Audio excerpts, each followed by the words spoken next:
Welcome to Pecatonica River Forest Preserve.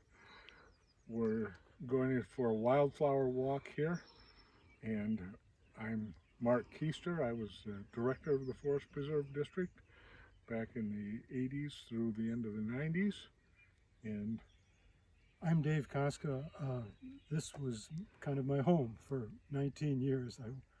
I worked out of this forest preserve and did nature hikes for school kids mostly, and really I enjoyed the setting and all the things that we did out here. It was fun. We had a good time. the walk through the woods is great. Woodland flowers bloom in a kind of quota time schedule. They each different flower blooms according to the fact that it's accumulated enough hours of sunlight and warmth, and then it comes up. Different flowers have different quotas as far as how much they're going to require before they can come up and bloom. Some of the earliest flowers bloom so early that they don't have much time to accumulate that, but their quota is shorter. Other flowers take all spring before they've accumulated enough warmth and sunlight to bloom. So, and then you can hear the spring's a favorite time, not just of the flowers, but if the microphone's working right, you can hear there's a catbird blooming over in here. And the blooming of the flowers doesn't have anything to do with the catbird, probably, although the catbird would disagree. But anyway, they bloom according to the schedule, and then by the time summer begins to approach, their leaves shrivel and die, and hopefully they've accumulated enough energy from the warmth in the sun to make something like a little bulb or corm or a rhizome that then will remain in the ground when the leaves have all died down, that'll remain in the ground. And it's stored enough energy in that brief blooming period that then the flower can come up real early in the spring and bloom according to its own time schedule again. So. Wild geranium, very good spring ephemeral. It's pretty typical of good drier woods. It's probably one of the taller ephemerals this time of year, and seeds to restore an area pretty well. You want to start? That will be seed pod, and it disperses it by breaking open and spreading quickly.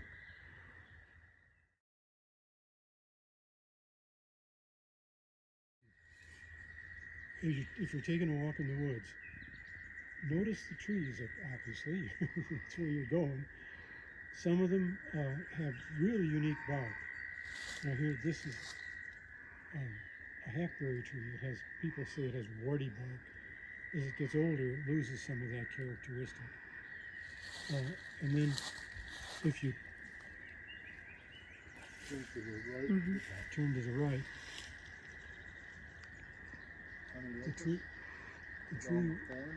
the tree with all the multiple thorns is honey locust, and it has gigantic arrangements of thorns. So squirrels don't. I would think squirrels aren't going to be climbing that one too much. Yellow violet is different than the more common blue violet in that it sends up a stem, and then there will be multiple leaves along the sides of the stem as it grows taller and finally produces a flower. Blue violet has each leaf has a single stem all the way down to the root, and it doesn't. It produces flowers, but not on the stems of the leaves usually, just separately. But this is, like Mark mentioned, Yellow violet is an indicator of good quality woods. We could go on. Anemones are named because another way of characterizing them is that people call them windflowers. They have real slender stems, and even a gentle breeze, they'll quiver and blow in the wind, like this one's not doing very cooperatively. But this is Rue Anemone. It has little leaves, often in threes, and it's a low-growing woodland plant that's fairly common in quality woods like this. So, Rue Anemone. A lot of woodland plants have characteristic odors or tastes, and this is one that's real familiar to a lot of people, because some people call it wild licorice or sweet Cicely. It has dark stems. There's another variety of it that has lighter stems and isn't nearly as aromatic. But this is wild licorice. The licorice, people can take a stem and chew on it a little bit to get the flavor. Or if they have it in their own backyards, they could even dig up the root. The flavor in the roots is even stronger. So if people can get a little bit of the root, they can get the licorice taste even nicer. But not in the forest reserves. This is a jack in the pulpit. Typically they have 3 leaflets at the end of each of 2 branches, and then the flowering portion comes off of the area between. This portion is the flower, actually, and this is what they consider the pulpit. So this is the jack and the pulpit. And after it flowers, it produces a large seed head of red berries, a cluster that's very striking in the fall. Another common woodland vine that people think sometimes looks a little bit like poison ivy is Virginia creeper. It's a strong growing vine that sometimes climbs all the way up to the tops of trees. And but it doesn't have the 3 leaves like poison ivy, it has 5 leaves. And it does have berries by the fall, dark colored berries.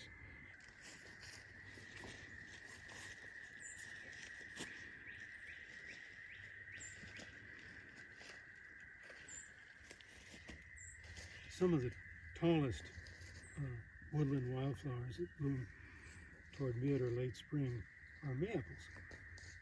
They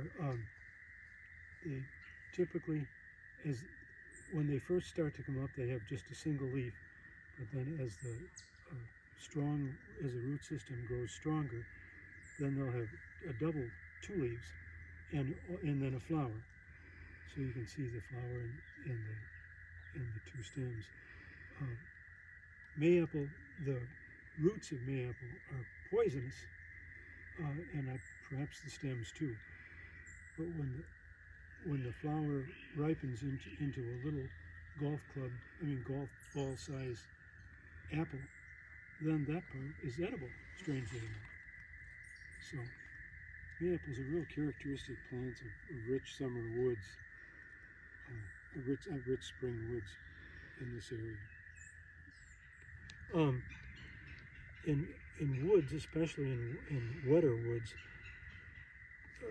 sedges are probably a little more common than grasses. And sedges don't, whereas grasses have round stems, sedges tend to have triangular stems. The general comment about them is that sedges have edges. So if you're walking around in the woods, look amongst your feet, see if you find any sedges. And if you want to check out to see whether you've got a sedge, rub the stems and see how they're like a triangle. You can see on this plant there's a male flower at the top and then 2 female flowers that are starting to produce seeds too. So sedges. The genus name is Carex, but there are a lot of different kinds of sedges. This is a kind of buttercup that's in full bloom, believe it or not. It gets its name from how tiny the petals are. It's called small-flowered buttercup. The genus of buttercup is Ranunculus. And so this one gets a kind of predictable name. It's called Ranunculus abortivus because the petals just never do much. So this is one of, in wet woods, buttercups are fairly common. So this is one that you might see as you're walking around. This is a larger flowered buttercup. I think it's riparian. Along the rivers, typically, you can really get a shine off those petals occasion.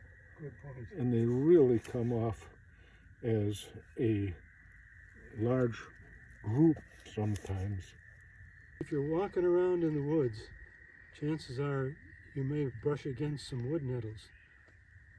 They have bristles on the stems that can penetrate your skin and make you itch a little bit. But they also have real wiry stems, and they're edible.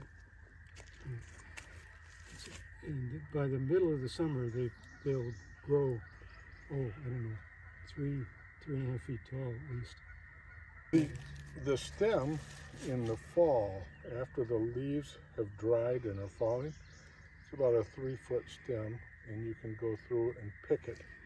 And it was commonly used as a fiber source for string and ropes made by Native Americans. But you don't want to pick it until it's frosted and leaves are down. This group of phlox is commonly called Sweet William. It was a very popular plant in my childhood because we would go on May Day walks, first day of May, and it was a popular thing to pick and put into May baskets for mothers. It's a very common woodland plant in mesic woods, and doesn't, right now it's not attracting any insects, but it does attract a lot of flies, I believe. This flower is a leaf primarily that is all anybody ever sees, but it is wild ginger, and the flower is located right at the ground level. You can see one there, fully open, and produces a root stock that can be or has been eaten. But as a landscape architect, I find this as one of the best ground covers for foundation plantings and areas for people in woodland areas, because it will come in such a thick mass that nothing else will grow with it in some situations. It's a gorgeous little ground cover plant that most people are not familiar with, and does very well in shaded, wet woodland situations. This is a woodland form of wild onions. They produce little bulbs after the flowers form on the tops of those stems. And it's an edible plant that people used to use a lot, I guess. There's also a prairie wild onion that looks a little bit the same, except that the flowers on the prairie onion curve over. They call it a nodding prairie onion. Beautiful woodland plants that had been so popular for many years that people from the cities around the wooded areas would gather and come out to the forest preserves just to see it in bloom. Is Virginia bluebells. It's a fairly common woodland plant. Blue-eyed Marys, and I think they're close to the violet family. They have two white petals going up and a pair of dark blue ones that go down, and they typically do very well in a limey woodland wet situation. Pretty uncommon here, but there are a few making it. When you think of citrus family trees and plants, you don't really think of northern Illinois or southern Wisconsin, but this is the only citrus family plant that grows in this area, and it's the reason why we can still have giant swallowtail butterflies living up where we are, because they need citrus family leaves to feed their caterpillars. The caterpillars are pretty good size, and they make a beautiful large butterfly. And the caterpillars are called orange dogs in the south, where there are lots and lots of citrus stuff. So this is prickly ash. It has really sharp prickles that catch on your clothes by the fall. But and if you find it, you can crush a leaf and you can smell the citrus smell of the leaves too. This is Greenbriar. It has the distinction of being the only woody monocotyledonous shrubby plant that grows in the woods around here. It has little clasping tendrils, and later in the season gets pretty robust and climb up a ways up the sides of trees. So it's Greenbriar. These are sugar maples. These are Saccharus, but they are regrowth seedlings that are coming from what are some of these huge sugar maples that have died in the background. And in forest ecology, it's significant that they used to call it a climax forest whenever something could grow in its own shade, could replace itself. So it was sugar maple woods 200 and some years ago, and as these grow up, it'll be sugar maple 200 years from now. Something that the Native Americans used, tapped, and something that people still tap today and extract and use sap for maple syrup and maple sugar. This is jewelweed. It's a relative of the plant impatiens that people buy for landscaping around their homes. It has real fleshy stems, and Mark was just saying that the juice in the stems has been used for itchy bites, like mosquito bites, or even poison ivy itching and stuff like that. It's a real tender stem plant, and it loves wet areas. It often grows with its feet in the water a little bit. It has another name.